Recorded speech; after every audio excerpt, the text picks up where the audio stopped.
On pourra s'étonner de voir intervenir ce mot de dialogue dans la définition de l'identité chrétienne. On a tant parlé de dialogue que, de nos jours, la notion en est presque devenue banale, qu'elle est exigée de tous, en toute situation, à juste titre d'ailleurs. Mais en quoi cela est-il caractéristique de l'attitude chrétienne? Il n'apparaît pas à première vue que le dialogue soit l'une des spécificités du chrétien.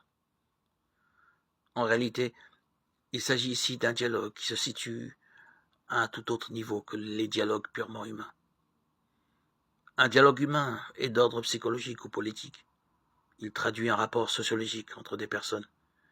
Il n'est pas question de nier l'importance capitale de cette forme de dialogue. Elle est la base des relations humaines et le chrétien ne saurait s'en passer. Accueillir quelqu'un dans la peine, s'ouvrir à la recherche d'un frère, partager une préoccupation, toute attitude dont le disciple ne saurait se priver sans refuser d'être l'homme de la miséricorde. Néanmoins, le dialogue chrétien, s'il ne peut échapper à cet impact psychologique et sociologique sans lequel il n'existerait pas, prend ses racines au niveau ontologique, au niveau le plus profond de l'être. Le disciple est en dialogue avec le Dieu Père.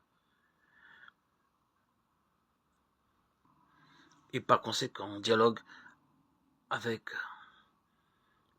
l'entourage, le milieu où il vit, avec l'humanité tout entière.